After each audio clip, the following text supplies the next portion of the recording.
കഴിഞ്ഞ ദിവസം പാകിസ്ഥാനിലുണ്ടായ ട്രെയിൻ ഹൈജാക്കുമായി ബന്ധപ്പെട്ട് ഇപ്പോൾ പാകിസ്ഥാൻ ഒരു വലിയ ആരോപണമാണ് ഉന്നയിച്ചിരിക്കുന്നത്. ഇതിൻ്റെ എല്ലാം പിന്നിൽ പാകിസ്ഥാനിൽ നടക്കുന്ന ഭീകരാക്രമണത്തിന് പിന്നിൽ ഇന്ത്യയാണ് എന്നാണ് ഇപ്പോൾ പാക് വിദേശകാര്യ വക്താവ് ഷഫക്കത്ത് അലി ഖാൻ ആരോപിച്ചിരിക്കുന്നത്. അദ്ദേഹം പറയുന്നത് ഈ ട്രെയിൻ ഹൈജാക്ക് ചെയ്യുന്നതിന് മുമ്പ് ഇന്ത്യയിൽ നിന്ന് അഫ്ഗാനിസ്ഥാനിലേക്ക് പലതവണ ഫോൺ കോളുകൾ വന്നിരുന്നു. അതിൻ്റെ തെളിവുകൾ തങ്ങളുടെ പക്കൽ ഉണ്ട് എന്നാണ്. ഇന്ത്യ ഭീകരരെ സ്പോൺസർ ചെയ്യുന്ന ഒരു രാജ്യമാണ് എന്ന് തന്നെയാണ് ഈ പാക് വിദേശകാര്യ ഓഫീസിൻ്റെ വക്താവ് ഷഫക്കത്ത് അലി ഖാൻ പറഞ്ഞത്. എന്നാൽ ഇതിന് മറുപടിയുമായി ഇന്ത്യ രംഗത്തെത്തി. ആഗോള ഭീകരവാദത്തിൻ്റെ കേന്ദ്രം ഏതെന്ന് ലോകത്തിന് നന്നായി അറിയാമെന്ന് ഇന്ത്യ പറഞ്ഞു.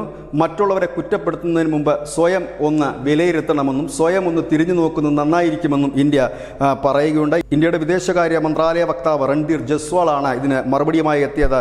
ഏതായാലും ഇപ്പോൾ പാകിസ്ഥാനിൽ നടന്ന ഈ ചാവേർ ആക്രമണത്തിന് പിന്നിൽ, ഇല്ലെങ്കിൽ പാകിസ്ഥാനിൽ ഇപ്പോൾ നടക്കുന്ന സംഭവ വികാസങ്ങൾക്കും ആക്രമണങ്ങൾക്കും പിന്നിൽ ഇന്ത്യ കേന്ദ്രീകരിച്ചുകൊണ്ട് അഫ്ഗാനിസ്ഥാൻ വഴിയാണ് നടത്തുന്നതെന്നാണ് പാകിസ്ഥാൻ കഴിഞ്ഞ കുറേ കാലമായി പറയുന്നത്. അഫ്ഗാനിസ്ഥാനിൽ ഈ പറയുന്ന, അതായത് പാകിസ്ഥാനെ ആക്രമിക്കുന്ന ഭീകരർക്ക് എല്ലാവിധ സഹായങ്ങളും ചെയ്തു കൊടുക്കുന്നത് ഇന്ത്യയാണ് എന്ന് പാകിസ്ഥാൻ ആരോപിക്കുന്നു. ട്രെയിൻ ഹൈജാക്ക് ചെയ്ത സംഭവത്തിലും ഇന്ത്യയെ വലിച്ചഴയ്ക്കാനാണ് പാകിസ്ഥാൻ്റെ ഒരു ശ്രമം. ഏതായാലും ഈ മുൻപ് കാനഡ ഇത്തരത്തിലുള്ളൊരു ആരോപണം ഉന്നയിച്ചെങ്കിൽ ഇപ്പോൾ പാകിസ്ഥാനാണ് അത്തരത്തിൽ ആരോപണം ഉന്നയിക്കുന്നത്. പാകിസ്ഥാനിലെ ഭീകരപ്രവർത്തനങ്ങൾക്ക് പിന്നിൽ ഇന്ത്യയാണ്. ഇന്ത്യയിൽ നിന്ന് അനവധി ഫോൺ കോളുകൾ അഫ്ഗാനിസ്ഥാനിലേക്ക് ഈ ഹൈജാക്കുമായി ബന്ധപ്പെട്ട് പോയിരുന്നെന്നും തങ്ങളുടെ പക്കൽ അതിനുള്ള തെളിവുകളുണ്ടെന്നുമാണ് പാകിസ്ഥാൻ പറയുന്നത്. News desk news India Malayalam.